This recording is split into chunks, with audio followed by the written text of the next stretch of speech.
Bienvenidos un día más a El Último Pito, otro capítulo, otro episodio, ya van siendo unos cuantos. Antes de empezar con el podcast de hoy, pues nos gustaría, ¿verdad, Héctor?, agradecer el apoyo, los seguidores que tenemos no solo en La Palma, sino también en Canarias, en toda España y también pues en toda Sudamérica, que siempre hemos Sí, tenido... habla hispana. Entonces, pues siempre se agradece mucho ese seguimiento, ese apoyo y demás. Bueno, Héctor, ¿qué tal te encuentras hoy? Bien, yo parezco el hombre del tiempo, pero no contento porque ya se acercan lluvias, ya ¿A ti te gusta la lluvia? a mí menos el verano, el calor, el bochorno, la calima y eso. Bueno, A, también. a mí dame frío y No sé, saludos de buenas tardes, buenas, ¿cómo dices ya tú? me había olvidado. Ah, A los que nos están viendo, buenos días, buenas tardes, buenas noches bueno, y empezamos. empezamos. Hoy tenemos con nosotros a José Luis Perestelo, viceconsejero de Acción Exterior del Gobierno de Canarias, actualmente. José Luis, ¿qué tal? Bienvenido. Saludos cordiales y por supuesto a ustedes, agradecerles la invitación y a todos los que nos ven a través de esta línea, esta vía, pues indudablemente un saludo muy cordial. Uh-huh. José Luis, nosotros aquí hacemos una pregunta, vamos a decirlo así un poquito, pues muy coloquial, ¿no? Y es, digamos que para romper un poquito el hielo, ¿no? ¿Te ha costado, porque vamos a tratar a José Luis de tú, porque ya, bueno, pues hemos hablado con él, no es una falta de respeto, ¿te ha costado, José Luis, encontrar este lugar, llegar hasta aquí? Bueno, sí me costó, aunque indudablemente yo no me manejo con las nuevas tecnologías y llamándoles a ustedes por teléfono pude llegar, pero sí me costó un poquitito. Muy bien. Es que estos callejones sin Google Maps A pesar de que yo conozco el paso de arriba, conozco toda esta zona, pero claro, si era esta o era la siguiente, no estaba muy seguro. Claro. Yo soy del Paso y muchas veces aquí me pierdo porque son un montón. José Luis, como hacemos con todos nuestros invitados, vamos a hacer, si te parece, un pequeño recorrido, por tu vida desde donde naciste hasta la etapa actual. Así pues le damos un poquito de contexto pues a todo. Cuéntanos, José Luis, ¿dónde naciste? Bueno, yo nací en Los Galguitos, en San Andrés y Sauces, allá por el año 1956, un 28 de agosto. Uh-huh. San Andrés y Sauces, Los Galguitos. ¿Cómo era la infancia? ¿Cómo fue tu infancia? Bueno, la infancia, como todos los que nacieron en esa época, seguramente en muchos lugares de La Palma, en Los Galguitos, en mi casa, lógicamente, no había nada más que dos habitaciones, una donde dormían mis abuelos, otra donde dormían mis padres. No había más cocina ni baño, y no había, por supuesto, no había agua corriente y había que ir a buscar a una fuente, y así yo ya crecí, digamos, pues teniendo que ir a buscar agua a la fuente, a pesar de estar en la parte noreste de la isla, que es una parte que afortunadamente ha tenido más agua. Es verdad que en otros lugares de La Palma pues no tuvieron esa suerte que nosotros tuvimos de encontrar agua, la galería, el trabajo de nuestra gente posibilitó tener inmediatamente agua corriente, y también el esfuerzo de mis padres tener una pequeña casa donde ya pudimos vivir. Uh-huh. A veces no valoramos esas pequeñas cosas. Yo oyendo en la radio personas mayores de cómo era la vida antes y a veces no valoramos el abrir el grifo y tener agua, o el darle un interruptor y tener luz. Es sin duda un avance importantísimo, es decir, como el agua es fundamental en una vivienda hoy. Nadie se puede imaginar hoy una vivienda que no tenga agua. No. Sí, pero llama mucho la atención porque nosotros no lo hemos vivido, yo creo que ni tú tampoco, que eres mayor que yo, el hecho de que no llegase el agua corriente, digamos, por tuberías a las viviendas. Eso para nosotros que no lo hemos vivido, escucharlo es un poco... Yo recuerdo, soy tan mayoría que recuerdo cuando llegó el agua. Es que eso tuvo que ser una fiesta, vamos. El abrir el grifo y tener agua en tu casa. Me acuerdo el primer día que llegó el agua de la galería de Tajadre, que fue una galería importante en el barrio de Los Galguitos, en San Andrés y Sauces, porque ese día estábamos trillando en la era, estaba con mis padres, mis tíos trillando en la era, y en aquel momento, por la tarde, llegó el agua, esa agua toda sucia, pero que era agua, y era la alegría del pueblo, porque una galería importante, hecha con el esfuerzo de nuestra gente de allí, pues, y del exterior también, de otros municipios, pero fundamentalmente de allí, pues dio agua y eso fue, digamos, cambió la historia del barrio y sin duda la prosperidad del barrio. Solís, para la gente que no es de la isla y que nos está viendo, ¿sobre qué año estamos hablando cuando llegó el agua a las casas? Bueno, ya en el año 56, cuando nací yo, había agua de que le llamaban el Barranco del Río, había una familia de San Andrés que tenían su depósito, recogían el agua. De hecho, mi padre trabajó mucho en esa época, recogiéndose agua, alistándola por canales hasta llegar a un depósito, y luego se llevaba hacia las zonas de propiedades de esta familia, sobre todo en San Andrés y en otras zonas del barrio. Luego también, por otra parte, es que había fuentes. Indudablemente la gente empezó a aprovechar esa fuente y llevar ese agua hacia la zona de vivienda. Yo oí una vez en la radio hablando personas, ya eran personas de 80 y tantos años, 90 años, que dicen que iban con los cántaros, o que repartían en X puntos, X días en semana o lo que fuera, no sé si de forma diaria, según los miembros de que vivieran en la casa. Viven tantas personas, tanta agua. Bueno, allí la gente iba a la fuente, no había problema. Aquí mismo al lado, en Las Manchas, hasta hace muy poquito tiempo tenían que ir también a buscar el agua, y realmente tenían problemas para tener el agua en las viviendas. Es decir, luego después se hacían unas pequeñas repartideras que se llamaban, donde llegaba el agua en una tanquilla, llamamos nosotros, llegaba el agua, se hacían unas salidas en función de las acciones que tuviera cada familia, cajitas, y bajaban hacia un depósito de esa familia, y desde ahí pues una tubería hasta la casa. Que todavía creo que quedan bastante... Sí, quedan por ahí, pero luego después ya cuando viene, pues se moderniza el sistema. Lógicamente hoy el sistema de agua tiene que estar municipalizado, y por tanto tiene que ser un mismo sistema de un centro de distribución, una red a presión que llega ya a todas las viviendas. Solís, por aquella época de ya principios del año 60, 60 y algo, esa infancia, esa adolescencia, ¿cómo se vivía aquella época? Porque esto lo preguntamos también bastante. Bueno, sin móviles, sin la tecnología que hay ahora, ¿cómo era aquella época? Porque hay mucha gente joven que nos ve. A veces bromeo ahora con la gente y les digo, ¿nos recuerdas que cuando íbamos al colegio llevábamos el móvil? Y sin el móvil no íbamos al colegio. Bueno, pues se vivía de otra manera. Es lógico, había muchísima más gente en el barrio. Es decir, nosotros, un barrio pequeñito, y había 86, 87 niños y 86, 87 niñas.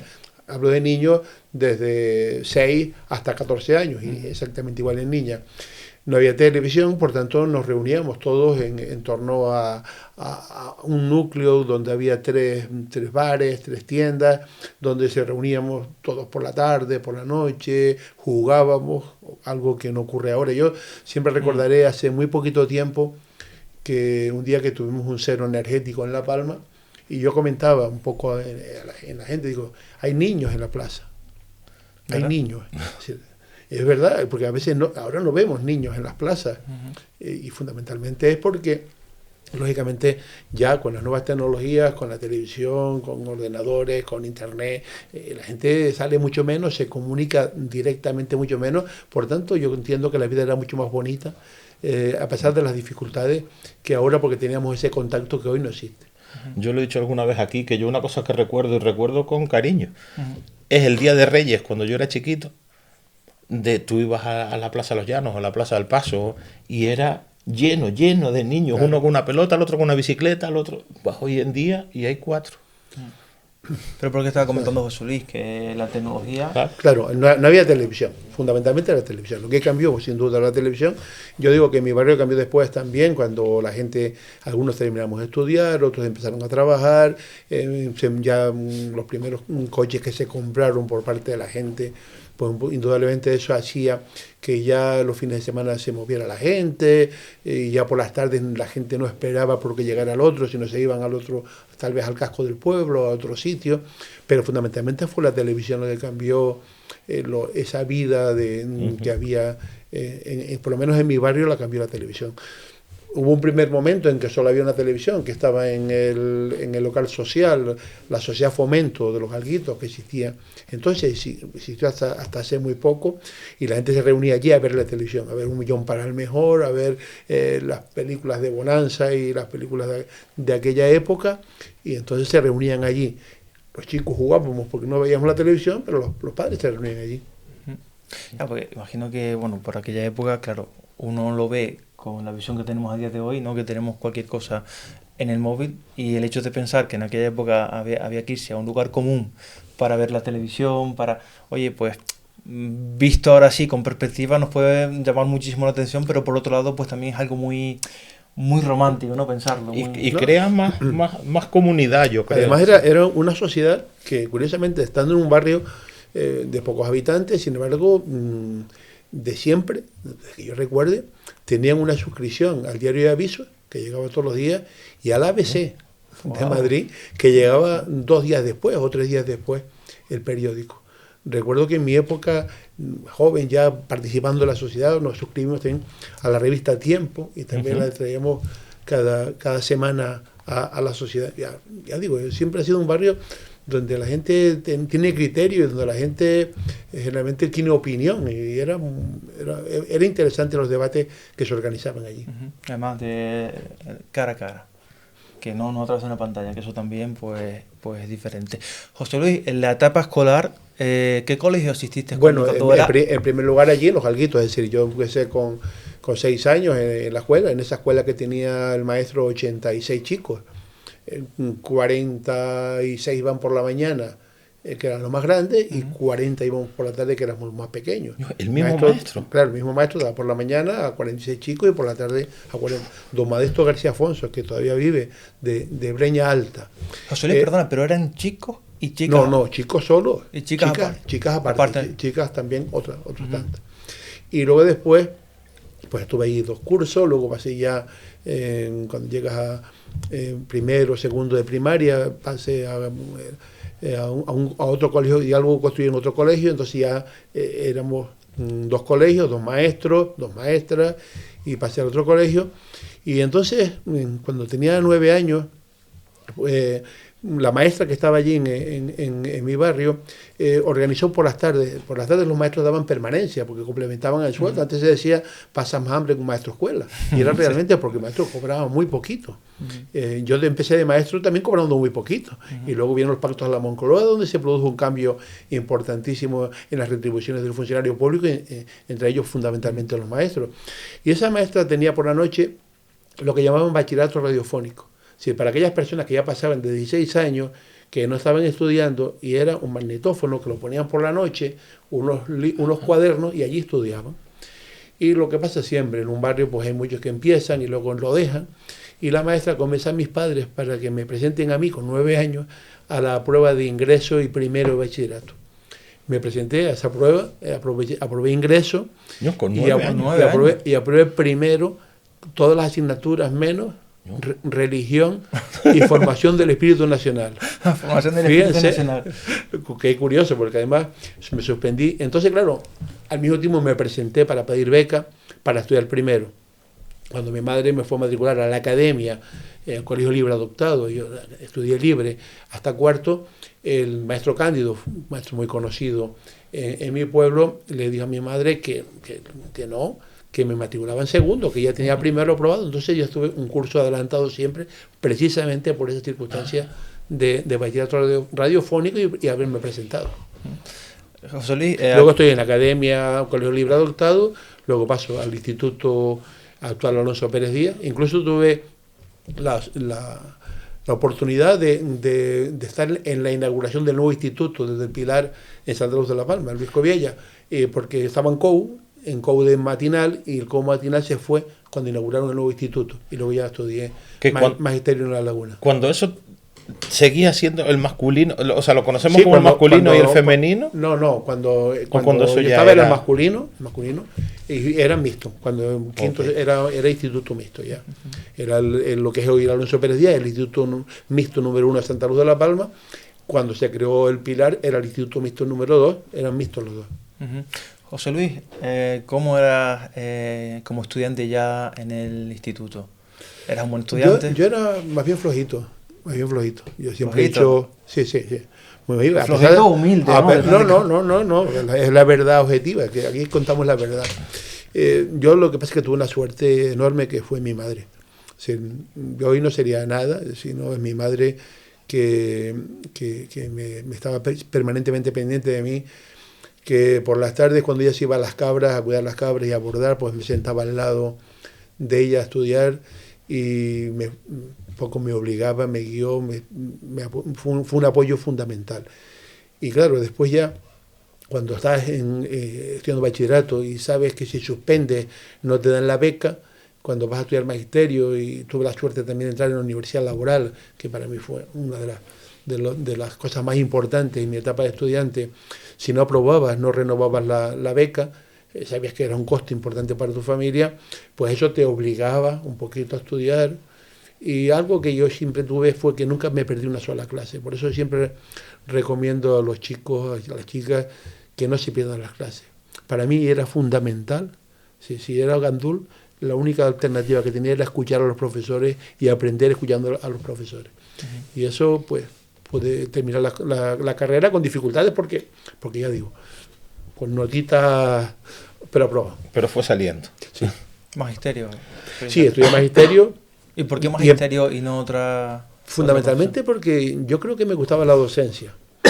Y segundo, porque era lo más rápido que terminaba y yo era consciente de la realidad familiar y de que tenía que trabajar cuanto antes.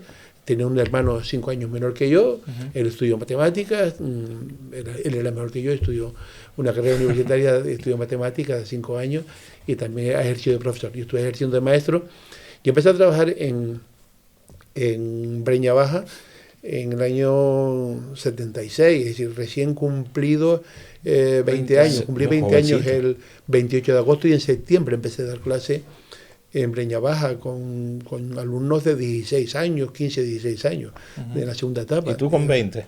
Sí, sí. O sea, 4 o 5 añitos más yo, que yo. Claro, yo cuando veo a un chico de 20 años, digo, pero ¿cómo pude yo atreverme con esos 20 años?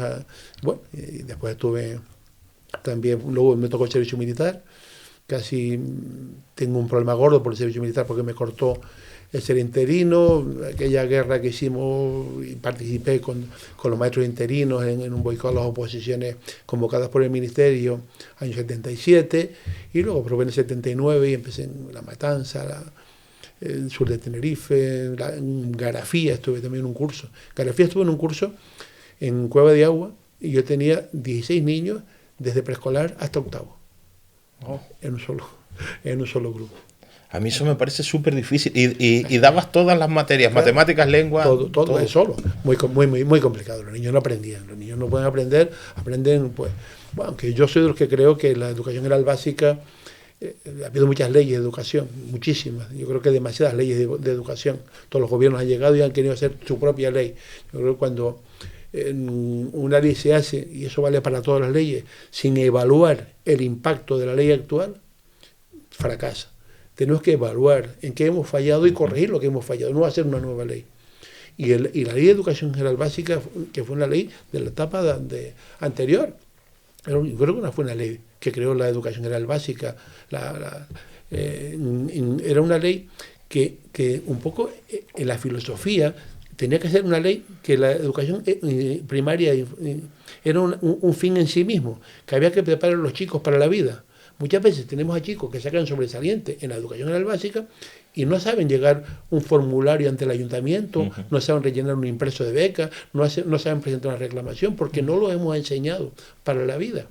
Y lo fundamental es leer, escribir y preparar a los chicos para la vida. Luego después, en bachillerato o en la universidad tendrán tiempo de aprender las materias y toda esa formación, pero por lo menos que el chico salga de la escuela. Hoy afortunadamente todos los chicos continúan en bachillerato, formación profesional, incluso en la universidad, lo que no ocurría entonces. José Luis, bueno, si te parece, vamos a conocer por qué militas en el partido que siempre has militado. ¿Cómo llegaste a la política y en qué año? Bueno, vamos a ver, yo estoy de maestro en el año 83, en aquellas elecciones municipales.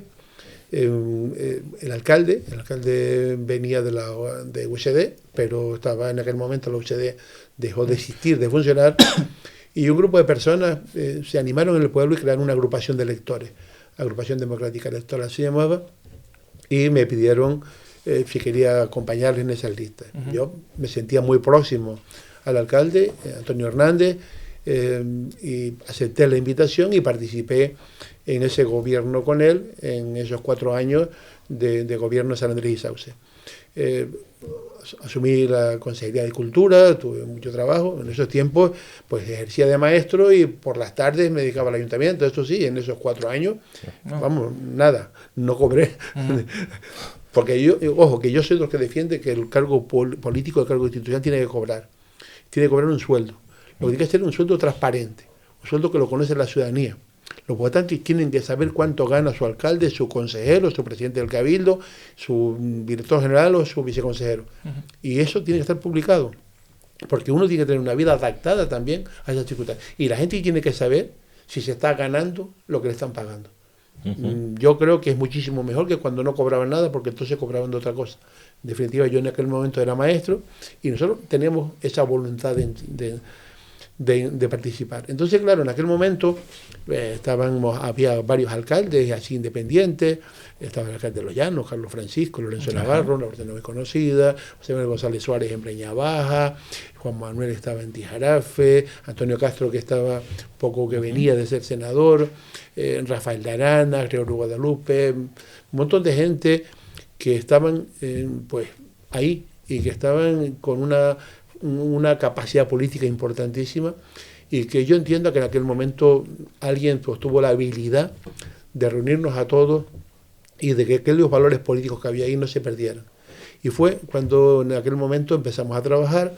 Paralelamente ya en Tenerife existía ATI, se habían presentado las elecciones, la HI del Hierro estaba desde el año 79, o Asamblea Majorera en Fuerteventura estaba en el año 79. De las primeras fue la del Hierro. Esas estuvieron desde las primeras elecciones. En el Hierro la HI desde las primeras elecciones. La ATI fue de las segundas ya, las del 84, del 83. Entonces nos empezamos a reunir aquí por El Paso, y empezamos a hablar. Lógicamente vinieron ofertas desde el Partido Liberal hasta el Centro Democrático Social de Adolfo Suárez, y en aquel momento pues la mayoría optamos por tener una fuerza política de ámbito insular. Al principio tuvimos muchos problemas, nos decían que no salíamos de la punta del muelle, que eso no iba a ningún lado, pero nosotros creíamos en esa posibilidad, en ese potencial, y ahí trabajamos y creamos la agrupación Palmera Independiente. Por tanto, es mi único partido, es el partido que he militado, hasta que en su día se tomó la decisión, dentro de las agrupaciones independientes de Canarias, pues participar en la creación de Coalición Canaria, y por tanto estoy en Coalición Canaria porque soy de API, no al revés. Esa es la trayectoria y por eso hemos estado aquí. En su día, por ser el más joven de la ejecutiva de la agrupación Palmera Independiente, me hicieron secretario general, y bueno, ya después un recorrido pues, que está ahí, que lo conocía ya todo el mundo. ¿Por ser más joven? Sí, yo lo decía el otro día. Tuve ocasión de participar en el Congreso de Coalición Canaria en La Palma y presidí la mesa de edad. Y le contaba a la gente que curioso, que yo había sido secretario general de API por ser el más joven de la ejecutiva, y ahora estaba presidiendo la mesa de edad en el Congreso de Coalición Canaria, que por tanto, si se quiere trabajar, hay espacio para trabajar. Si se tiene voluntad, yo creo que hay muchos lugares donde se puede trabajar, y no tiene que ser siempre en primera línea. Hay muchos lugares que son muy importantes, donde uno puede tener satisfacciones de que la gente la ves progresar y la ves avanzar, y van logrando las metas que tú crees que tiene que conseguir cada uno. A mí una sensación que me da, no sé si es sensación mía o es más o menos real, es como que antes, en esa época, los jóvenes tenían como otra efervescencia, otras ganas, no sé, y hoy en día al igual la juventud está como más desencantada con la política, o más desligada de la política. Bueno, hay de todo. Es decir, vamos a ver, en aquella época hay que tener en cuenta, tenemos un factor que favorecía esa situación, y era que venir de una etapa sin democracia, y era el principio de la democracia, era la ilusión por algo que venía, algo nuevo que tendría que ser mejor que lo anterior, y por tanto había mucha ilusión. ¿Qué ocurre? Que entre todos hemos deteriorado el sistema democrático, y hay mucha gente que en este momento está optando por otros lugares o por otras situaciones que a mí personalmente me preocupan y mucho. Y de eso la culpa la tenemos todos. No podemos culpar a uno más que al otro. Todos tenemos culpa de lo que está pasando. Y lo que está pasando no es nada bueno. Esa deriva que está teniendo mucha gente joven de desencanto, porque lo que estamos asistiendo cada día es un esperpento.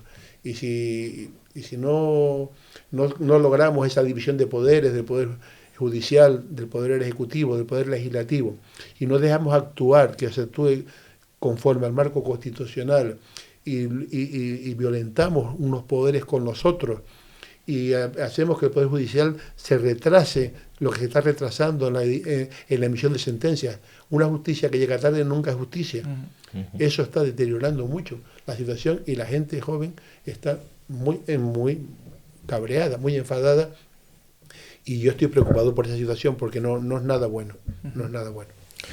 José Luis, ¿cómo llegas a la presidencia del Cabildo Insular de La Palma? Bueno, estoy en la agrupación Palmera Independiente, nos presentamos a unas elecciones que curiosamente ganamos y fue un hecho importantísimo, único yo creo que en todo el Estado español. Es decir, un error de la mesa, en esas elecciones se presentó Antonio Castro, que era el candidato de API, y un error de recuento, una mesa de tasa corte, al final en la Junta Electoral y la Junta de Zona, la Junta Electoral provincial le dan el triunfo al Partido Socialista.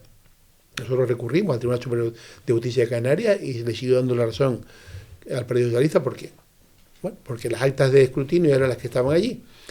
Y sin embargo el Constitucional, curiosamente, en una sentencia que nos sorprendió, porque además por muy rápida, en un mes, devolvió a la presidencia del Cabildo Antonio Castro, y ya se había ido al gobierno de Canarias y fue Gregorio Guadalupe el primer presidente. Se pactó con el Partido Socialista. A los 2 años, cuando se creó Coalición Canaria, el Partido Socialista presentó una moción de censura con el Partido Popular contra lo que ya era Coalición Canaria, y nos quedamos en la oposición. En las elecciones siguientes, nuestro candidato fue José Luis González Afonso, una persona, ya no está con nosotros, una persona que había sido presidente del Cabildo en su día con el Partido Popular, o primero con la Alianza Popular. Y fue, perdona, José Luis, el segundo presidente en democracia del Cabildo, sí, puede ser. Primero fue Gregorio Guadalupe y luego después José Luis González Afonso. El primero fue Gregorio Guadalupe. En el año 79, las primeras elecciones democráticas, Gregorio Guadalupe ganó con 16 consejeros de 21. La siguiente, el Partido Popular, que no tenía o Alianza Popular, que no tenía ninguna alcaldía, sin embargo tuvo presidencia del Cabildo. Y en las siguientes igual, entonces la Alianza Popular, Partido Demócrata Popular y Partido Liberal, UP, ADP, AL. Sí. Y después, en esas siguientes elecciones, pues se presentó José Luis González Afonso con nosotros, no fuimos los más votados, fue el Partido Socialista, que había gobernado con el Partido Popular en esas elecciones, en esos últimos 3 años, y al año siguiente pues presentamos una moción de censura nosotros con el Partido Popular y asumí la presidencia del Cabildo el 1 de junio del 96. Ya después las elecciones siguientes pues las ganamos, las primeras sin mayoría absoluta y las 2 siguientes con mayoría absoluta. Año 96, ¿cómo recuerdas, José Luis, ese inicio, esa nueva etapa en la política en el Cabildo Insular de La Palma en aquella época, en el año 96?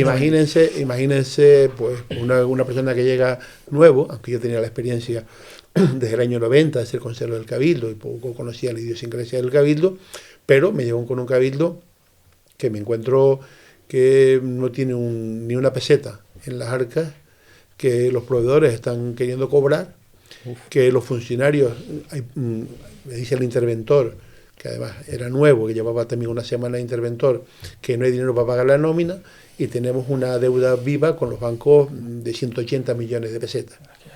Entonces, en aquel momento, pues lo primero que hago es intentar buscar asesoramiento, apoyo, para refinanciar lo que era la deuda que teníamos viva y tener liquidez para empezar a funcionar. En aquel momento pues hubo cierta oposición, yo creo que una estrategia pues del gobierno de España para que no querían darnos mucho aire al nuevo Cabildo que entraba, pero recuerdo siempre una gestión con Luis Mardones, que era entonces el diputado de Coalición Canaria en Madrid, que con el Banco de España obligó al Banco del Crédito Local de España que nos autorizara la operación y firmamos con Caja Canarias la operación, pagamos la deuda viva y nos dio un poquito de liquidez para empezar a funcionar. Así que imagínense cómo eran esos tiempos. Pues esa entrada tuvo que ser difícil. Yo decía que hace poco entró un presidente del Cabildo con 100 millones de euros en la caja, en positivo. En positivo. Es que con esas condiciones cualquiera dice, pero bueno, ¿dónde me metí yo? No, pero la vida pública era así, la gestión de los municipios era así, es decir, la gente, si querías hacer algo tenías que endeudarte con esto no estoy criticando la gestión anterior, porque para la gestión anterior, para hacer gestión había que endeudarse. Y un gobierno en minoría, porque hasta ese año en los cabildos no se podían presentar mociones de censura. Porque curiosamente hay que saberlo, la única lista que los votantes eligen directamente de presidencia es el cabildo. Alcalde, los concejales eligen al alcalde. La lista del cabildo es la lista más votada es presidente del cabildo. Sí, hasta el año 90 no estaba permitida la moción de censura, por tanto, el presidente era presidente en minoría mayoritaria. Eso obligaba a hacer concesiones a los demás partidos para aprobar los presupuestos. Entonces eso obligaba a endeudarse la institución para generar, pues digamos, la obra pública que se hacía o las actividades culturales que se hacían en esa época.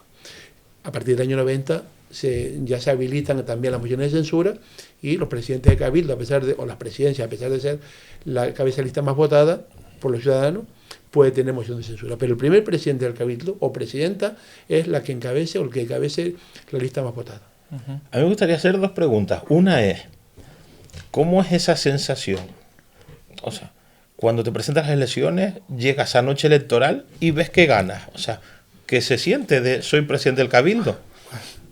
Yo siempre sentí la alegría lógica, pero no era capaz de manifestar alegría. Yo siempre decía que lo que asumía era una responsabilidad. Es decir, cuando tú entiendes que tú eres un servidor público, que estás aquí preocupado por la gente, por la ciudadanía, lo que asumes, y ahí están mis declaraciones de la noche electoral, todas asumes una responsabilidad mayor. En la medida que eres mayoría absoluta, indudablemente la responsabilidad es mayor, porque la gente ha confiado en ti, y tú tienes que devolverle con mucho trabajo y con mucha gestión esa confianza que te han dado. Luego, lo más importante esa noche que uno asume es responsabilidad, ¿sí? Y se nota, y lo siente, y tú ves a la gente contenta, alegre. Fíjense que la primera vez que tenemos mayoría absoluta, las dos personas que trabajaron cerca mía en el Cabildo, hoy hay muchos más, pero entonces solo había dos, eran Nieves Dávila, que se presentó por San Andrés y Sauce y ganó también con mayoría absoluta, y Francisco Javier González, que se presentó en Mazo y ganó también con mayoría absoluta. Es decir, que fue una noche pues también muy emotiva, encontrarnos los tres en la sede por la noche, pues los tres que habíamos con dos alcaldes y en ese momento asumían la presidencia del Cabildo otra vez. José Luis, en esas tres legislaturas como presidente del Cabildo Insular de La Palma, por aquella época, cuando usted asume, cuando tú asumes, que ya hemos dicho que lo vamos yo es que la costumbre es de usted, ¿no? Cuando asumes la presidencia, por aquellas épocas, ¿cuáles eran las prioridades del partido? Bueno, fundamentalmente el histórico debate de esta isla del modelo de desarrollo de La Palma.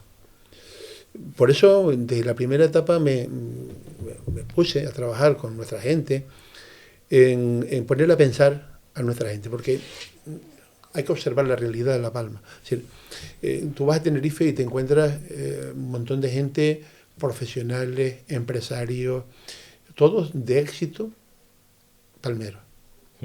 Vas por Madrid, vas por Estados Unidos, vas por el mundo y te encuentras muchísimos palmeros que han salido de esta isla y son número uno en sus profesiones o en su actividad económica. Entonces, ¿por qué aquí no? ¿Qué nos falla? ¿Qué nos falta aquí para poder nosotros desarrollar esa misma actividad en nuestra isla? Por eso nosotros nos empeñamos y sacamos un plan territorial, un plan o unas estrategias para el desarrollo sostenible de La Palma. Esas estrategias posibilitaron el desarrollo de una ley específica del turismo, lo que llamó la Ley de Islas Verdes. Y eso posibilitó un plan territorial especial de actividad turística para la isla de La Palma. Un plan que fundamentalmente, ¿qué trataba? Trataba de recoger aquellas iniciativas que habían tenido nuestra gente, iniciativas propias, en casas que alquilaban, pues regularizar esa oferta turística. Al mismo tiempo pretendíamos que, una vez legalizado todo esto, posibilitar que en el suelo rústico, vinculados a una explotación agrícola, no nunca exclusivamente como un desarrollo turístico, podrían tener nuestra gente una pequeña inversión y tener una diversificación de su economía, no solo los plátanos, sino también tener una pequeña casita turística. Si se unían 2 podían tener 4 camas, o si podían tener 3 o 4 podían tener un pequeño hotelito de rural. Y luego después también posibilitar en determinados núcleos pues un desarrollo de turismo de masa, porque al final si no hay camas no hay aviones, y si no hay aviones no hay turistas. Es decir, es un tema. Yo creo que era un modelo equilibrado. Un modelo que curiosamente pues empezó a decir que no, que quiero campo de golf de 1000 camas en lugar de 400, que quiero que en lugar de 800 camas tenga 1000, y hemos conseguido incluso con pequeños equipamientos que se podían desarrollar hoteles en Punta Llana con un jardín botánico, en Las Ollas con un tema de turismo de deportes náuticos, en otro lugar con turismo de la salud. Y al final yo creo que era un modelo equilibrado. Curiosamente solo 2 municipios se adaptaron al modelo, que fue Tijarafe y Punta Gorda. Curiosamente los 2 municipios que han desarrollado más camas turísticas en los últimos años. Aquí en el 2011, yo me fui en el 2009, en el 2011 dije que había que revisar el modelo porque la justicia había dicho que determinados preceptos no eran legales. Digo, bueno, pues corríjanse los preceptos que no son legales y sigamos adelante con el plan, que ha cambiado y todavía no está aprobado uno nuevo. Ahí está. Yo lo he dicho varias veces aquí que también yo veo cierta parálisis en la isla. Y hay veces que le echamos la culpa a los políticos, la culpa de los políticos, la culpa del cabildo, y muchas veces la culpa es nuestra, porque van a mover una piedra, salimos chillando que no muevan la piedra, van a hacer una carretera, salimos chillando con la carretera. Pero yo no... muchas veces simplificamos el debate en que unos quieren el desarrollo y otros no quieren mover una piedra, que muchas veces es donde está el debate, que los ecologistas son muy malos porque no dejan mover una piedra. Yo creo que tenemos que lograr el entendimiento. A mí lo que me preocupa es cuando un colectivo, al que yo respeto muchísimo, es capaz de criticar un plan sin habérselo leído. Cuando tú dices, es que critica el plan territorial, es que hacen 5 campos de golf. Y tú dices, es que no se ha leído el plan. Porque otro elemento fundamental, yo dije 3 y uno no se lo dije antes, que el tope de camas eran 25.000. Si nosotros tenemos en La Palma 14.000 camas, 11.000 legales, 5.000 que había que legalizar con ese plan, para llegar a 25.000 solo faltan 10.000. Que además establecía un instrumento de crecimiento de cada año de 1.900 camas, de manera que si el modelo funcionaba, podíamos acelerar para llegar a 25.000, y si el modelo fallaba, podíamos poner el freno y no seguir creciendo. ¿Cómo se van a hacer 5 campos de golf? Lo que pasa es que mucha gente está acostumbrada a un planeamiento en el que se reservan determinadas zonas y esos son los famosos pelotazos urbanísticos. ¿Cómo vamos a nosotros decir que solo se puede hacer un hotel aquí? Nosotros abrimos posibilidades. Luego los inversores, los ayuntamientos que quieran, los inversores que quieran hacerlo, tienen la posibilidad. Lo que no podemos restringir a un solo lugar, el hacer un hotel, porque lo que estamos haciendo es revalorizando ese suelo y dándole una riqueza a aquellos propietarios de ese suelo que seguramente los que lo promovían, los que lo defendían, no son los que lo van a invertir, sino lo van a vender después que tienen las autorizaciones y los permisos. Por eso nosotros era un plan amplio, un plan que dibujaba la isla de una manera equilibrada. De verdad, yo sigo defendiendo ese plan cada vez que tengo oportunidad. Hoy me ha dado ustedes la oportunidad, después de mucho tiempo, de volver a hablar del plan y de defenderlo, pero bueno, ahí está.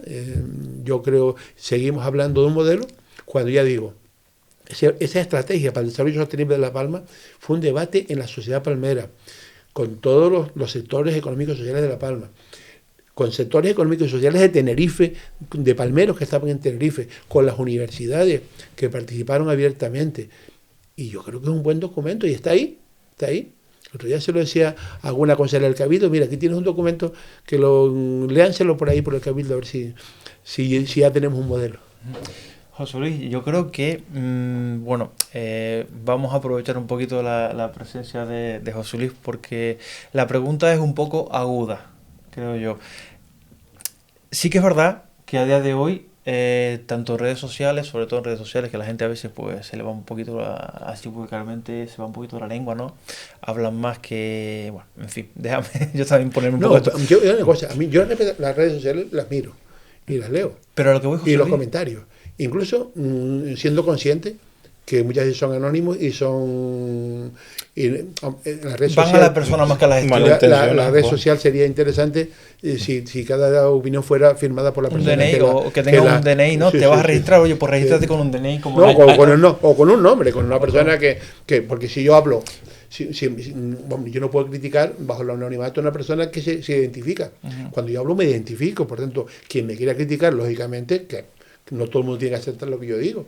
Hay mucha gente que le puede parecer mal y me parece legítimo que a alguien le pueda parecer mal y que pueda opinar todo lo contrario y que me pueda criticar.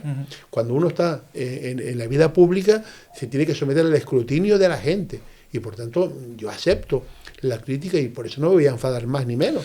Me parece que tengo una opinión, la otra persona tiene otra. Desde luego, José Luis, a lo que yo iba es, desde luego que las críticas, el escrutinio por parte de la ciudadanía, pues, es justo que se haga, ¿no? Es una democracia, pero sí que es verdad que hay muchísimas personas que van a atacar más a la persona que a la gestión que está haciendo esa persona, ese político.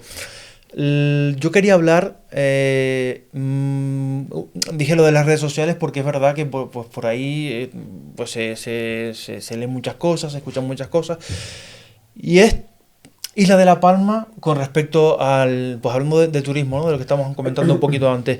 Isla de la Palma con respecto al resto de Islas Canarias. Hay un estudio que ya le hemos hablado aquí alguna que otra vez, que tú me lo comentaste, que dice que la isla de La Palma no ha experimentado un crecimiento como si lo han hecho el resto de Islas Canarias. Estamos hablando de hace una década, Héctor, que se hizo el estudio. El estudio que yo llevaba como 12 años haciéndose, o 13 José, años. La pregunta es, ¿por qué La Palma, con el potencial que siempre ha tenido, porque La Palma orográficamente no ha cambiado? Entonces, ¿cómo tenemos una isla que dista tanto de ser un desierto como puede ser Fuerteventura o Lanzarote? No tenemos que copiar, evidentemente, el modelo turístico que tiene Tenerife y Gran Canaria, que también son islas pues también con superpobladas. Como La Palma, porque el Hierro y La Gomera pues son unas islas más pequeñas también, territorialmente, con lo que ello implica. Pero como La Palma se ha quedado, hablo de un sentimiento, digámoslo así, popular, un clamor popular. ¿Cómo La Palma se ha quedado, digamos, tan rezagada o cómo no ha crecido? José Luis, ¿qué opinión tienes tú? Los palmeros somos nuestros propios críticos permanentemente. Después en Tenerife, que como digo, somos capaces de desarrollar empresas, somos los mejores arquitectos, los mejores médicos, los mejores profesionales, en todo.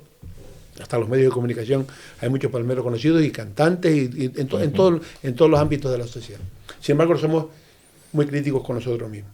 La Palma es como los palmeros hemos querido que sea. Yo me niego a aceptar que La Palma es la peor isla de Canarias donde peor se vive, que dicen esos datos estadísticos que hace no sé quién. Eso no es verdad.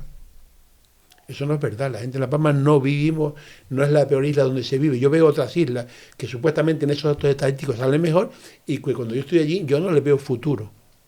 Un lugar, un territorio es pobre si no tiene futuro. Y La Palma tiene mucho. Y nosotros hemos querido que sea así. Que la podemos cambiar a mejor, ojalá. Que somos capaces de ponernos de acuerdo con el vecino y proyectar juntos un desarrollo económico en otras actividades, ojalá. Pero si uno va, por ejemplo, al patrimonio inmobiliario, al IBI, de viviendas en La Laguna, se encontrarán con que el titular de esas viviendas, la mayor parte de esta isla. ¿Por qué? Porque hasta ahora la agricultura ha sido muy penosa, ya dije antes cuando íbamos a buscar el agua, muy dura, poco reconocida. Entonces nuestros padres, los primeros ahorritos era comprar un piso en Tenerife para que su hijo no pasara esas penurias y se fuera a estudiar y para que solo volviera de vacaciones. Luego La Palma es el modelo que nosotros queremos. Ahora, ¿quién tiene más potencial que nosotros para desarrollarnos? Nadie. Nadie. Por tanto, ¿qué estamos? Pues ser capaces de decir, aquí muchas veces nos hemos inventado la sombra del Teide. Yo hace muchos años que vengo diciendo que nuestra sombra no es la del Teide, sino la del edificio Cumbre Vieja, que nos separa los llanos, el paso de Santa Cruz de la Palma, que no somos capaces siquiera de ponernos de acuerdo en mancomunar servicios. Tenemos un costo de la administración elevadísimo. Yo recuerdo tener alcaldes del mismo signo político en Tazacorte, en Los Llanos y en El Paso. Y yo le digo, a la gente no se le puede decir que vamos a suprimir ni El Paso, ni Los Llanos, ni Tazacorte, ni San Andrés y Sauche, ni Pontellana, ni Garafía. Es más, si me preguntan, yo diría que hay que crear uno en Las Manchas y otro en Los Alquitos, otro municipio más, 16. Lo que hay que hacer es mancomunar servicios. Que la gente empiece a convivir, que el del Paso puede arreglar un servicio en Los Llanos, el de Los Llanos lo puede hacer en El Paso, el del Paso lo puede hacer en Tazacorte. Que empezamos a convivir. Y cuando nos demos cuenta, ya no hay barreras que nos separen. Entonces, yo creo que es un tema de voluntad. Y ese potencial lo tenemos vivo y está ahí. Luego, yo creo que esta isla tiene un futuro, el mejor futuro. Yo, comparado con otros sitios, no creo ese tema de que podría estar mejor. Al final, también tenemos que debatir qué es estar mejor y qué es estar peor.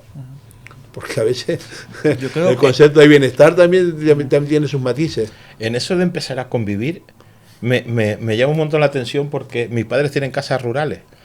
Y a mí hay veces que me dicen, no, es que la fiesta de no sé dónde es para Santa Cruz de la Palma. Y yo, cuando a ti te viene, por ejemplo, un turista de fuera, en la época carnavales, los indianos no enriquecen a Santa Cruz de la Palma. Hablo de los indianos o de la Transvulcania, Los Llanos o de otra fiesta a otro sitio. Yo creo que enriquece a la isla, no al municipio o al barrio. Yo creo que enriquece a la isla. En esta isla no hay distancia, por tanto, cualquier acto que se haga en cualquier lugar de la isla de La Palma enriquece a la isla. Eso es evidente. Tendríamos que un poco que mirarnos más de esa manera que no estar mirándonos en un aspecto de competitivo. Yo cuando se organiza un concierto de música en Breña Alta y el alcalde de Santa Cruz de la Palma se queja porque es en Breña Alta, porque si el año pasado fue en Santa Cruz de la Palma o es en Tazacorte, si aquí no hay distancia. Si hemos tenido una bajada de la Virgen con multitud de actos importantes, como tiene que ser en Santa Cruz de la Palma, pues si ahora un concierto va a Breña Alta, que vaya a Breña Alta, o que vaya al Paso, que vaya a Breña Baja, que las cosas que tenemos que compartir más. Y creo que sería positivo si se compartiera más. José, no somos un territorio tan grande. Bueno, a lo que yo iba un poquito antes con la isla, aparte del estudio que se ha hecho, que como dices tú, Jesús, pues puede ser una cosa extremadamente objetiva en cuanto a datos, que ahí habría también un debate, ¿no? Pero bueno, dejando eso a un lado, yo voy más un poquito a por qué la isla. Bueno, cuando tú estabas en el Cabildo de La Palma, pues yo era pequeño, tampoco sé muy bien los proyectos que se hicieron y demás, pero sí que es verdad que hay muchísimos proyectos que todavía están como suelo decir, ¿no? O en el cajón o están ya olvidados. Y hablo, por ejemplo, del Puente de las Angustias, hablo de la Fuente Santa, hablo de la segunda, el túnel que había proyectado, si no me equivoco, sí, uno para la carretera de la Zamora, la Plaza del Siglo XXI en Santa Cruz de la Palma. Oye, hay tantas cosas que dices tú. Pero bueno, vamos a ver, ¿por qué no han salido? Todo tiene su explicación, porque indudablemente nos tenemos que poner en situación, es decir, nos tenemos que poner en lo que les conté del año 96, de cuando entró al Cabildo, la situación económica del Cabildo, las circunstancias económicas que vinieron después y las circunstancias económicas actuales. Es decir, hay un cambio fundamental. Y hay un cambio también fundamental en el marco competencial. Es decir, yo heredé un Cabildo así pequeñito, pero indudablemente el marco de transferencias que se produce en esta etapa es muy potente. Es decir, infraestructura, carretera, medio ambiente, cultura, deporte, servicios sociales. Y el Cabildo pasó de ser una estructura, un edificio pequeñito, Santa Cruz de la Palma, a ser una entidad de 1000 y pico personas trabajando. O sea, ha cambiado y cambiaron también los presupuestos. Luego viene otro tema. Un tema que es un tema territorial y es un tema de qué modelo, eso sí que es el modelo. Vamos a defender nuestro territorio. Nuestro territorio no, el impacto de cualquier obra pública en nuestro territorio es completamente diferente al resto de islas, muy diferente. Está el Observatorio con los muchachos, es decir, por ejemplo, yo nunca he sido partidario de la Zamora del Remo. Bien, sé que hay colectivos que lo defienden. yo nunca defendí ese, y en mi etapa no se encargó el proyecto porque personalmente fue posterior, yo creo, ¿no? sí, no, antes de estar yo, ese proyecto se empezó a hablar desde la época de José Luis González Alfonso, desde el primer cabildo democrático se empezó a hablar de esa carretera. Yo, sin embargo, era una defensa que hacía siempre el alcalde de Fuencaliente, Pedro Nolasco, pero yo realmente, primero porque la veo muy complejo poder ejecutar esa carretera. Tiene muchas dificultades y mucho peligro. Y si yo recuerdo una vez que alguien planteó hace muy poco, cuando el volcán, colocar la conexión del canal de Barlovento Fuencaliente hacia el Remo por debajo. Digo, ¿quién se pone a trabajar debajo de esos riscos? No es mejor subir el agua hasta los Canarios y a través de la carretera venir y traer agua a las Manchas también y de las Manchas bajar. Muchísimo mejor que poner el riesgo a los trabajadores que podían ejecutar esa obra. Luego incluso se metieron y con una conducción el agua si la sube, reparte. Una vez que la baja ya... Pero si nosotros tenemos un canal, Parlamento Fuencaliente, en la cola del canal, en Fuencaliente, subimos el agua a la parte de los Canarios, la traemos por gravedad, sin ninguna impulsión. Ahí. Y era a partir de eso. Otros han defendido, pues eso, un túnel. El túnel de la Cumbre. El túnel de la Cumbre, hay que recordar, es decir, aquí hay un problema histórico en esta isla que es que Misi creo que nos ha marcado, que es la dependencia de Madrid. Cierto temor que no sé por qué se produce, y eso los dos grandes partidos lo han empleado mucho. Madrid. Eso y el PP estamos hablando. Sí, lo han empleado mucho. Hay una anécdota que es importante. Recuerdo que cuando el ministerio se plantea arreglar el antiguo Hospital de la Nieve, estaba cayendo, que aquello no servía, que era incómodo. Además ya se había quedado pequeño. El Cabildo de La Palma puso 100 millones de pesetas para comprar los terrenos para ampliar el antiguo hospital. Algo que no servía. Cuando viene el gobierno de Canarias, que en ese momento recibe la transferencia de sanidad, el gobierno de Canarias plantea, ese hospital es obsoleto, no sirve, vamos a construir un nuevo hospital. Y los dos partidos centralistas decían que no, que mejor hacer otro hospital también en Los Llanos, hacer dos hospitales, cuando no tienen ni Tenerife dos hospitales. O sea, eso también ha marcado muchas veces el desarrollo de determinadas políticas. Y nosotros también nos hemos equivocado. Yo, por ejemplo, defendía ante el Ayuntamiento de Los Llanos que el auditorio insular era el Parque Islas Canarias. Estoy hablando de mi etapa de presidente del Cabildo. Sí, porque lo querían hacer en donde llamamos el rastro de Argual. Porque enfrente, ¿no? El Ayuntamiento de Los Llanos en aquel momento me plantea que en Argual. Digo, pero vamos a hacerlo. Si tenemos este edificio aquí, ¿por qué no terminamos este edificio? No vamos a tener dinero para hacer un auditorio en el Llano Argual. Ese edificio está desde tu época. Desde mi época. Y yo recuerdo que el Ayuntamiento de Llanos me decía, no, eso lo tenemos nosotros este año. Estoy hablando del 2006 y 2007. No, lo teníamos este año. Nos hicieron comprar un terreno en Argual, encargar un proyecto, que luego tuvo 1000 problemas ese proyecto, lo que nace mal siempre termina peor. Y sin embargo no está ni terminado todavía hoy el Parque de Islas Canarias. Podemos tener un auditorio maravilloso ahí. Afortunadamente parece que en enero del próximo año va a estar terminado, pero en aquel momento lo pudimos terminar. Es decir, a veces nos planteamos grandes proyectos que luego después no somos capaces de articular. Es decir, el puente de las Angustias. Yo no sé si es posible. Técnicamente habría que estudiar, y antes de plantear una obra, ilusionarlos con una obra de ese tipo, pues yo creo que tenemos que desdoblar de los Castañeros del Paso a Los Llanos, tenemos que verlo cómo resolvemos la vida de la gente, porque tampoco vamos a carreteras en todos lados, porque tampoco tenemos tantas distancias aquí, ni tanto tiempo de carretera como para estar poniendo carreteras en todos lados. Tenemos un paisaje, tenemos una vida en esta isla que yo entiendo que también hay que respetar. O sea, yo creo que muchas veces esos grandes proyectos que se habla mucho son proyectos, yo recuerdo cuando se hablaba del Parque Científico y Tecnológico, tenía que estar terminado ya, tenía financiación. Es la carretera que va del aeropuerto a... Sí, hoy leía que solo mantener los taludes ahí estábamos hablando de 8 millones de euros, una cosa cantidad de eso. Y ahora se habla de cantidades, y luego después hemos tenido un problema gordo, desde mi punto de vista, con las carreteras. la ejecución de las carreteras ha sido muy mala. Hombre, Muy mala. La carretera del norte de La Palma, pasamos a lo que no está escrito y se terminó mal. Yo recuerdo que coincidió con mi época parlamentario, un consejero que compareció en el Parlamento y me dijo que iba a decir que estaban en un 70% ejecutados. Le digo, no digas mentiras. Te están engañando quien te diga que está al 70%. Los técnicos que te dicen eso te están engañando. Lo están ejecutando en 40%. Y su totalidad no se ejecutó en 60%. Lo que está pasando en este momento de Fuencaliente, la carretera Fuencaliente, la carretera preciosa, que está quedando muy bien, pero ¿a qué ritmo? Y ahora estamos en Tijarafe. Más de una década yo creo que llevan con la carretera. Eso es lo que... Yo creo que ahí sí que hemos tenido un problema muy gordo de ejecución de obra. A mí me gustaría hacer una pregunta de, durante esos 13 años de presidencia del Cabildo, ¿cuál es tu mayor orgullo?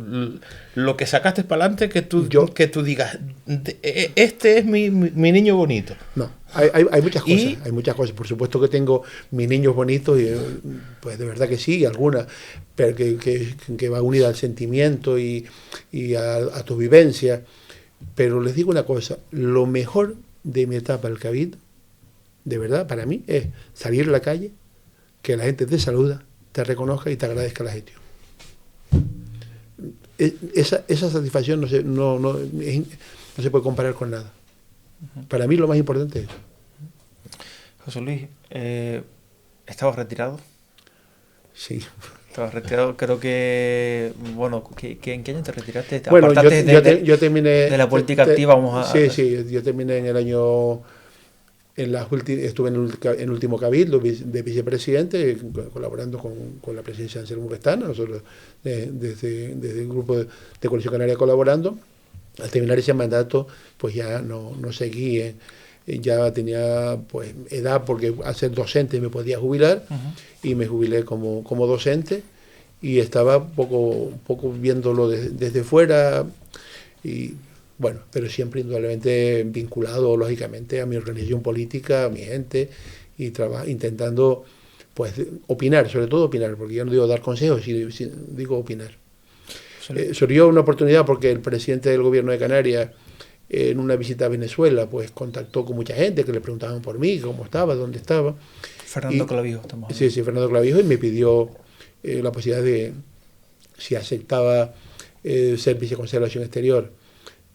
Yo recuerdo que le dije que yo no iba a ponerme a competir con ningún chico o chica joven que en este momento pues legítimamente pudiera aspirar a tener esa representación, que si él creía que yo le podía echar una mano, estaría ahí.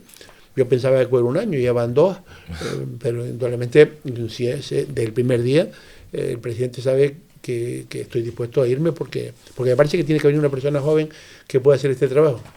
Y además hay otro tema que es importante, y es que en el año 2009, cuando yo dejé el Cabildo, el entonces presidente del gobierno me planteó esa posibilidad de ser viceconsejero de Acción Exterior. En aquel momento estaba vinculado con las políticas que llevaba la administración territorial, que llevaba las transferencias de competencias a Cabildo y Ayuntamiento. Y para mí eso me gustaba porque era cabildista y además tenía la relación con Venezuela que siempre tuve en mi época de presidente del Cabildo. Y en aquel momento mi partido en La Palma entendió que no procedía pues venirme a ese cargo del gobierno de Canarias. En aquel entonces estaba de diputado en el Congreso con Aniorama, y no perdí la oportunidad, sino que me quedé en otro lugar, siempre con esa posición. Y eso de que el tren nunca pasa 2 veces por el mismo sitio, pues esta vez pasó, y me subí no sé cuánto tiempo, pero bien, encantado de poder colaborar, por supuesto. José Luis, este nuevo, llamémoslo así, reto político después de tu retirada, ¿cómo lo estás afrontando? Pues con la misma ilusión que siempre, porque mi problema en estos 4 años era que yo por la mañana me levantaba temprano, igual que antes. Sí, siempre llegaba a las 7 de la mañana al Cabildo, y sigo llegando a las 7 de la mañana ahora en la viceconsejería. Pero me levantaba, me ponía a escuchar la radio, leía las noticias y empezaba a enfadarme. Porque indudablemente decía, ¿y por qué esto no se responde? ¿Por qué esto no se da vuelta? ¿Por qué esto no lo resolvemos? Y lo vivía muy intensamente esa situación, y bueno, lo veo con absoluta normalidad, a veces me pongo a pensar, si no pienso, estoy muy normal. Cuando pienso, yo pienso que tengo mis años y que debiera, por lo menos, cuidarme un poquito más. Es que el vínculo Canarias, sobre todo con Venezuela y Cuba, siempre en mí fue fundamental. Es decir, yo recuerdo en el año 96, recién elegido presidente del Cabildo, en una radio local me preguntaron, y eso causó polémica porque no todo el mundo lo aceptó.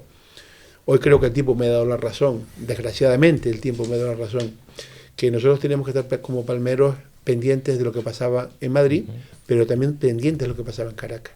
Que lo que pasaba en Caracas también era importante para La Palma.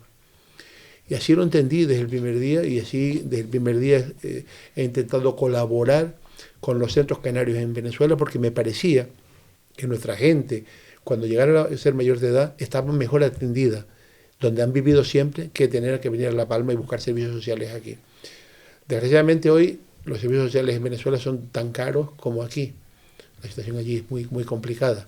Pero durante estos años hemos tenido ancianatos que iniciamos en esa época con el apoyo nuestro en Venezuela, en Cagua, Nuestra Señora de las Nieves, en Quibor, Nuestra Señora de los Reyes, que atienden a 40 y pico personas.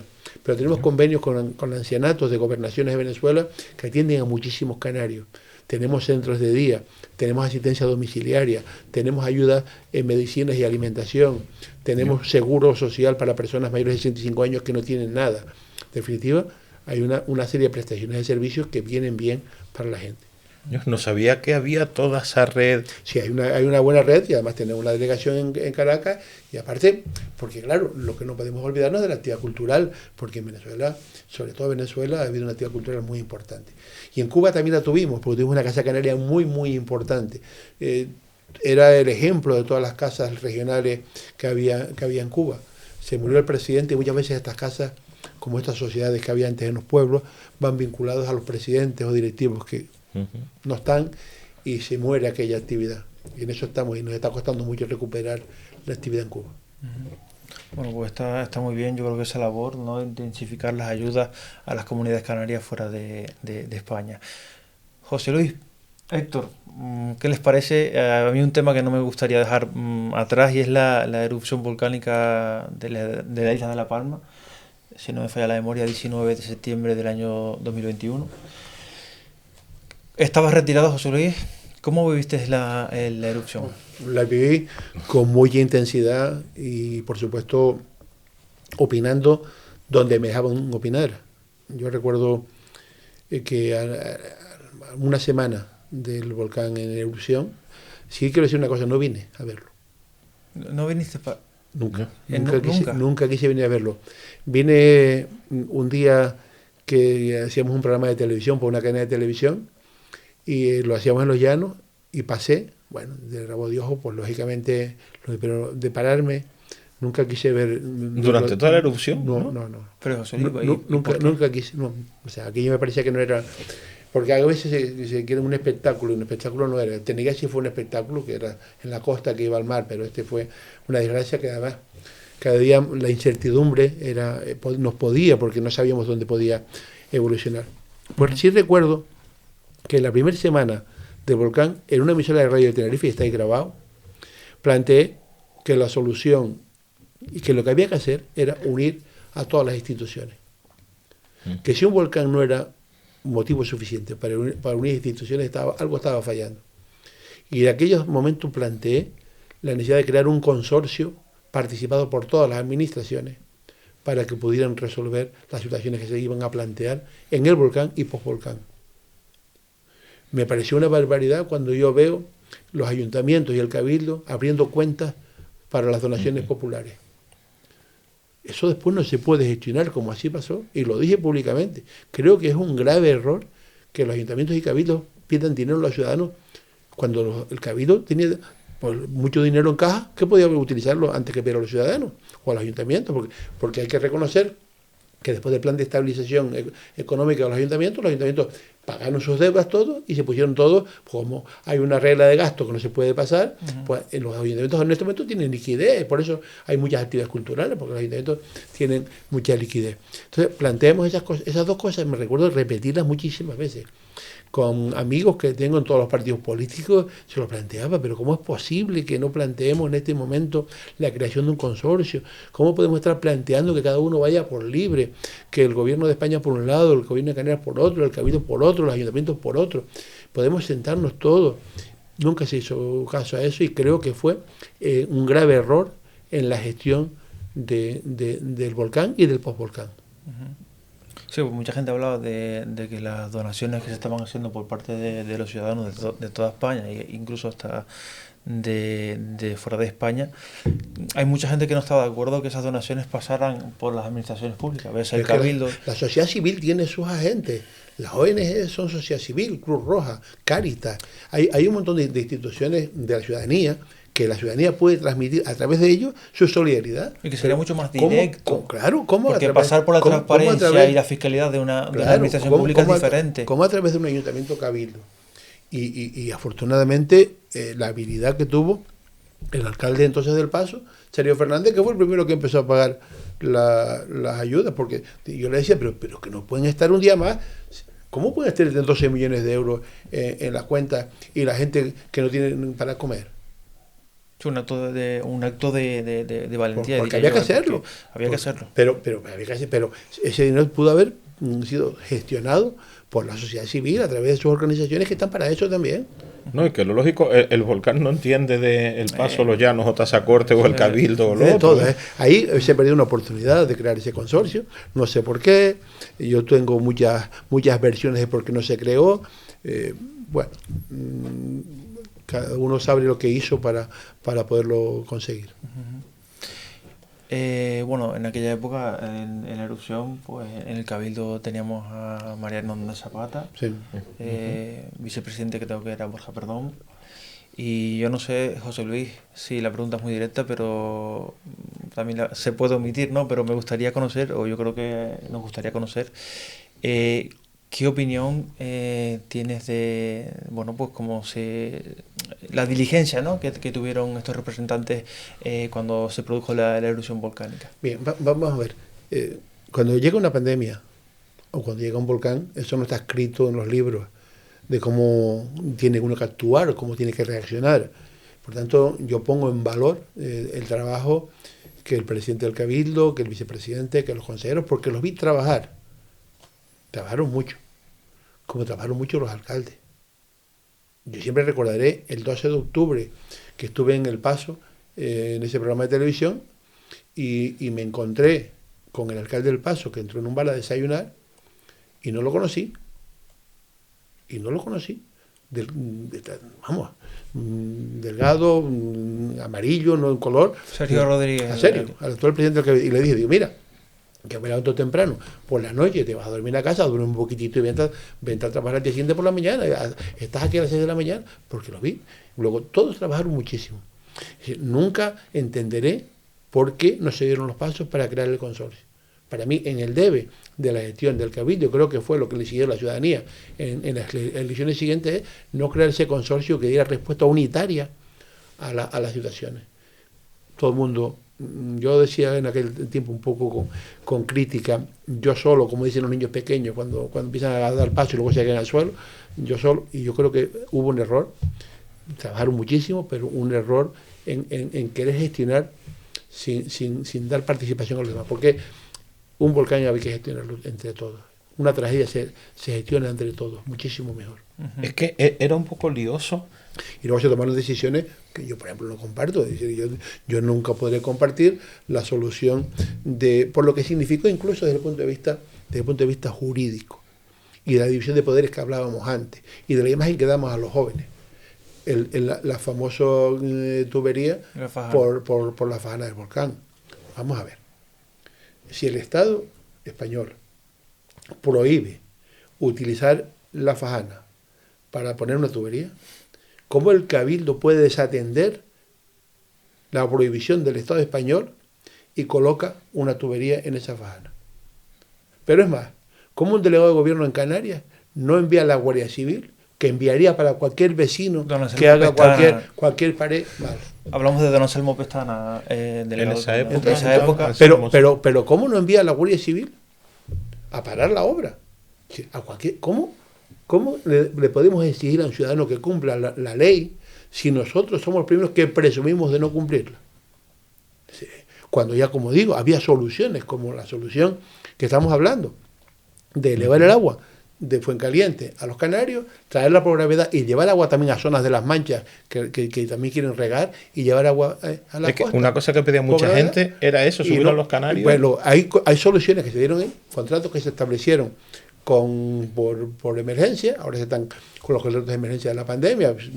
Si alguien empieza a hablar del volcán, veríamos también. Por ejemplo, 2 desaladoras. ¿Pero por qué? Un puerto en La Bombilla. La Bombilla. El barco... Y ese puerto al final, ¿eso se terminó? ¿No se terminó? ¿Se ha usado? ¿No se ha usado? A ver, el puerto... vamos, proyecto, está terminado, pero Yo según los pescadores, la gente está que conoce la zona, dicen que es totalmente tomaron inútil. decisiones que yo creo que iban encaminadas a otra situación.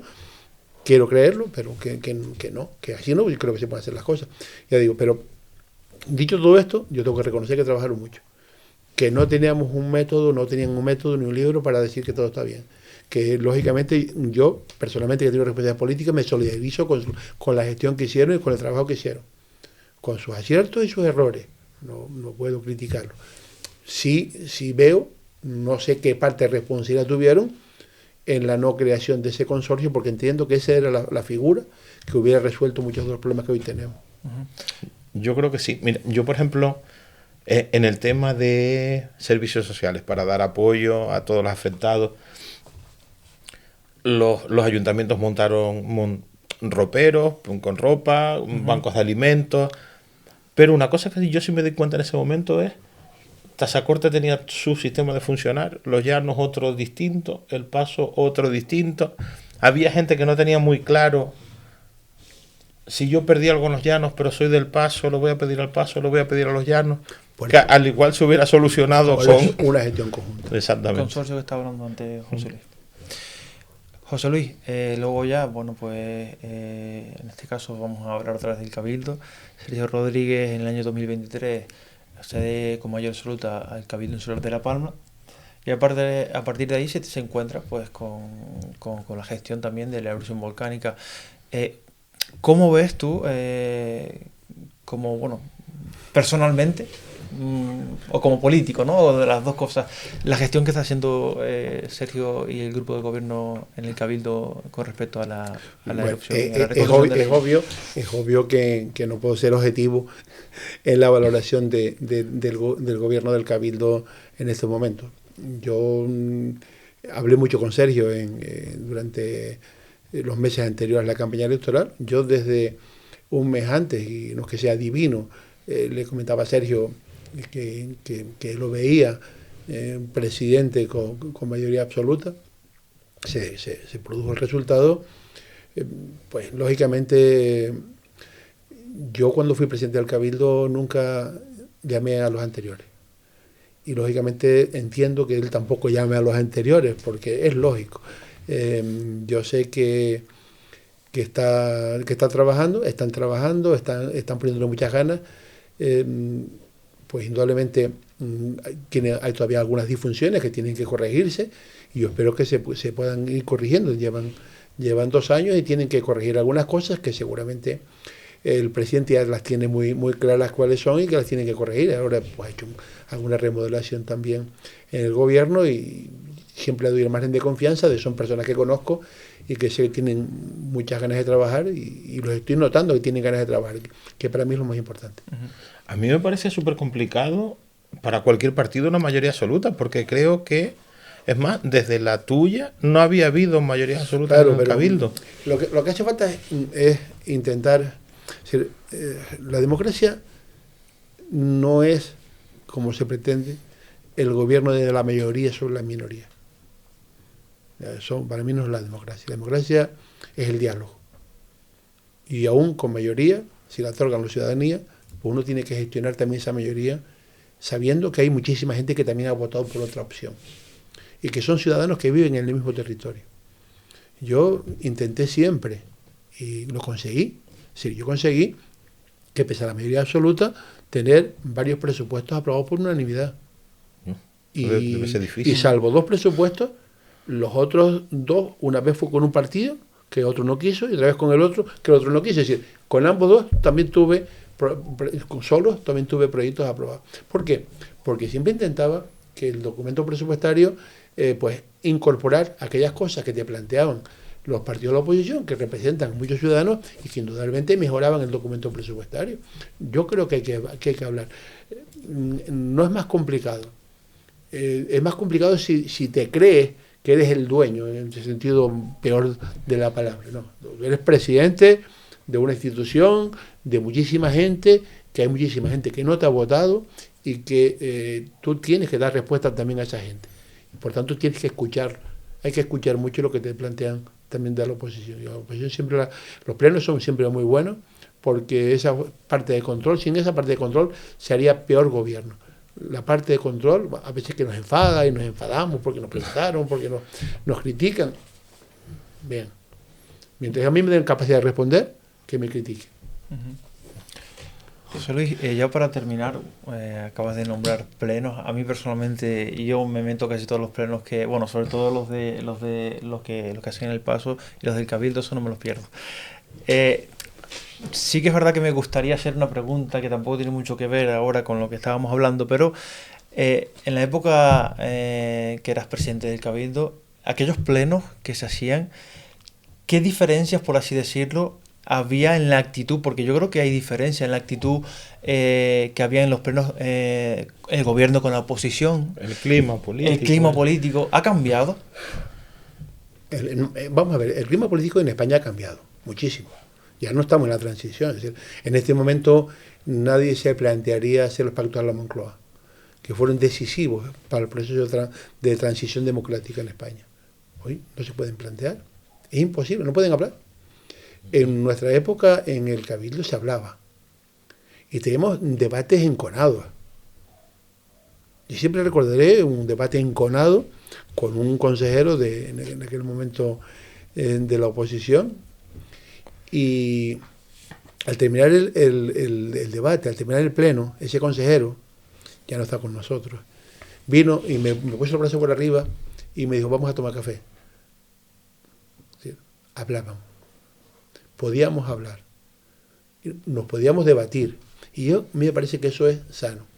Yo en La Palma sigo notando ese diálogo, sigo notando en el Cabildo que se habla, que se saludan, que se toman un café juntos, que hablan de los temas del Cabildo también tomándose el café.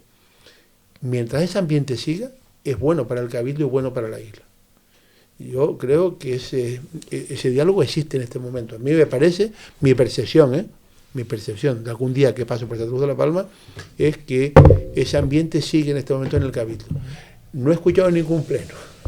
No he escuchado ningún pleno. No sé si ese ambiente se mantiene en el pleno, pero el otro día hablando con un portavoz del grupo de oposición en el Cabildo, me decía que sí, ese ambiente se hablaba, que a veces algunos rompían los acuerdos en el sentido de llevar el pleno de la mejor manera posible, y creo que hay un ambiente de cooperación, de colaboración. Yo veo buen ambiente.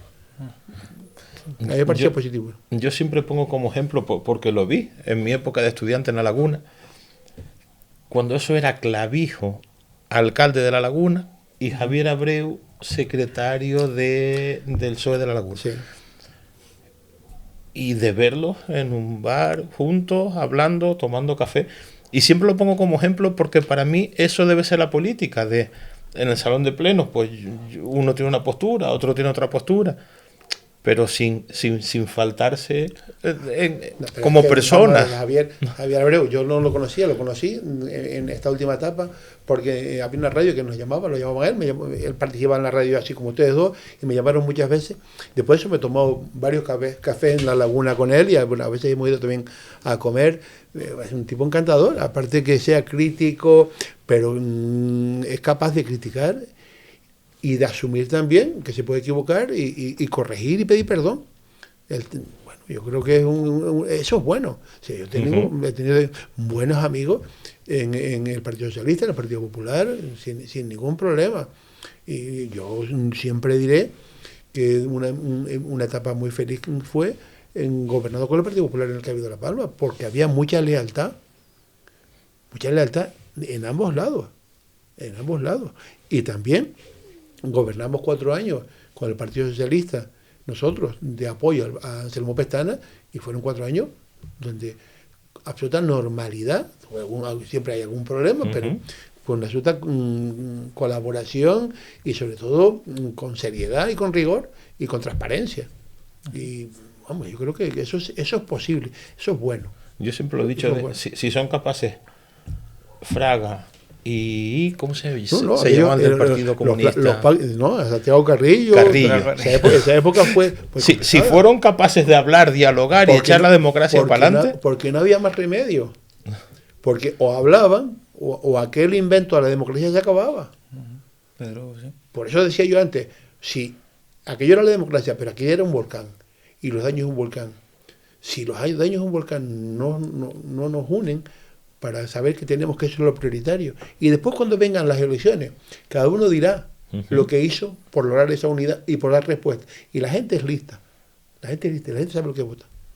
La gente siempre sabe lo que vota. Eso de que la gente no sabe lo que vota, la gente sabe lo que vota siempre. Siempre. José Luis, para terminar, si Héctor no tiene que disparar alguna pregunta más por ahí, ¿qué te gustaría o cómo ves la isla de La Palma? Bueno, ¿qué te gustaría para Isla de La Palma de aquí a una década en el futuro? Bueno, yo veo esta isla, la quiero como está. Hay cosas que se tienen que cambiar. Yo creo que el sector primario, las instituciones públicas, los políticos, como muchas veces criticamos a los políticos, yo creo que los políticos, el sector platanero, voy a ponerme también yo, pero si no, han hecho su trabajo bien. Quizás nosotros, y ahí me pongo del lado del agricultor, no hemos hecho nosotros nuestro trabajo. No puede seguir funcionando una misma OPP con 5 cooperativas que compran 5 diferentes abonos, los insecticidas, el cartón, se contrata el flete. No. 5 juntos seguro que conseguimos mejores precios y eso repercute en lo que le pagamos al agricultor. Y eso no puede seguir así. Y eso tiene que cambiar. Pero eso lo cambiamos los agricultores en las asambleas de nuestras cooperativas o nuestras OPP. Eso después. Tenemos que ir viendo de qué manera desarrollamos un territorio como el que tenemos. Porque claro, si lo llenamos también de casas, no estoy defendiendo que ahora vamos a llenar todo el suelo rústico de casas, de viviendas VV, viviendas vacacionales. No. Con coherencia, con criterio, tenemos una economía complementaria que es importante. Tenemos lo que los muchachos, y nosotros hemos dado mucho a la ciencia. Le dimos un lugar privilegiado, que es el rock de los muchachos. Hemos adaptado la ley del cielo, la hemos aceptado, que es una pérdida de calidad con la ley del cielo. Bueno, que el observatorio transfiera tecnología y conocimiento a nuestros chicos, que podamos tener aquí un centro de tecnológico, para que los chicos que quieran venir aquí puedan venir. O sea, yo eso de un campus universitario, yo no creo, la universidad es campus, y no puede haber 7 campus. Lo que tiene que haber es una política de becas para que los chicos puedan estudiar. Porque la universidad no es solo docencia, sino es compartir los de Lanzarote, con los de Fuerteventura, con los de Gran Canaria, con La Gomera, con todas las islas. Compartir. Y eso es un campus. Y lo que tiene que haber es una política de becas, que todos los que quieran estudiar puedan estudiar. Eso es lo más importante, que tener una facultad o 2 facultades con un campus, que ahora nos peleamos si es en Santa Cruz de la Palma o en Los Llanos, o en Barlovento, o en Garafía. Vamos a ver si un día... Eso yo siempre digo, si todos los plátanos de Canarias fueran del mismo dueño, ¿habría pica? No. Porque organizarían la producción para venderla toda y defenderla toda. Entonces yo creo que eso es fundamental, que esa economía que se genera ahí se pueda destinar a alguna actividad de ese tipo, que tengamos centros tecnológicos que pueda la gente prepararse, que vivamos, porque hay gente joven que tiene iniciativa. Ya hoy, con las nuevas tecnologías, ya se puede hacer cine desde La Palma, se puede hacer radio desde La Palma, se puede hacer televisión desde La Palma, se puede hacer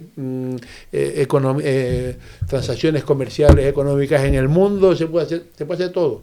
Y yo creo en esa isla, y una isla que la tenemos que cuidar, porque esta isla, por poquito que le hagas, te devuelve una belleza y un encanto que dirán que es la peor isla que se vive. Yo creo que es la mejor en la que se vive, desde mi punto de vista.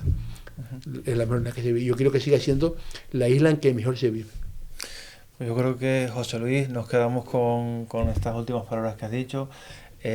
No quiero olvidarme, que a veces me ha pasado que me he olvidado. Nosotros tenemos un pequeño detallito con nuestros invitados, nuestra taza, que es la taza del último pito, y solemos hacer este regalito pues por agradecimiento, ¿no? El venir hasta aquí y el compartir tus experiencias, ¿no? Y demás. Entonces, una taza también para ti, José Luis, como no podía ser de otra manera. Gracias a ustedes, de verdad, me lo llevo encantado, y de verdad que es un lujo estar aquí, porque además que estas cosas se hagan en La Palma, pues alegría, es lo que estábamos hablando hace un momento. Esto se puede hacer en La Palma, y lo ven en toda Canarias, y lo ven en Latinoamérica. Todos los que hablan castellano pueden engancharse y verlo. La verdad es que tenemos bastante audiencia. Entonces, muchas felicidades a ustedes por el trabajo. Muchísimas gracias. Encantado, y vamos, cualquier cosa siempre dispuesto, vamos, como siempre en Venezuela, a la orden para cualquier cosa que quieran plantear. José Luis, pues te damos también las gracias por haber estado aquí, porque sabemos que bueno, la agenda es la que es, y hombre, pues siempre se agradece muchísimo que vengas, en este caso, bueno, los invitados hasta aquí. Que no como yo digo siempre, muchas veces no es fácil. De si no tendrán cosas que hacer para venir por aquí, ¿no? para sacar ese rato para estar con nosotros, yo creo que es de agradecer. No hay nada mejor. Tratar también es bueno compartir con la gente lo que estás haciendo, es una oportunidad también para nosotros, y también se lo agradezco a ustedes. Pero que no todo el mundo tiene presente, por lo tanto, pero bueno. José Luis, tenemos este libro que no me quería yo también despistar, que es un libro de visitas. Cada invitado pues se lo presentamos, y nos suelen dejar pues a veces algo de cosecha propia, a veces una cita que se saben de memoria, ¿no? Entonces pues dejamos a tu propia libertad para que nos dejes pues un recuerdo, ¿no? Como esa huella también por ahí. Y nos vamos despidiendo, ¿no, Héctor? Porque yo creo que ya por ahí... Sí, ¿no? Yo creo que sí. Estamos satisfechos, ¿no? Bien. Pues Héctor, nos vamos hasta el próximo día. Nos vemos en el próximo capítulo. José Luis, lo dicho, muchísimas gracias por estar aquí. Espero que no sea la última vez. También hacemos algún que otro debate, que siempre lo digo y se me olvidaba, hacemos algún que otro debate. Por lo tanto, ya tienes el contacto nuestro. Si en algún momento dado pues te quieres pasar por aquí a hacer algún debate con otros políticos, pues... Encantado. Pues a mí eso de un debate... ya tenemos a varios representantes ya me tiene apuntado. De hecho, Sergio Rodríguez estará aquí dentro de 2 semanas, ¿no es? 3 semanas. 3 semanitas. Okay, tendremos a Sergio Rodríguez por aquí. Pues nada, un día más, un episodio más. Espero que les haya gustado y nos vemos en el siguiente. Chao. Hasta el próximo capítulo. Chao. Saludos.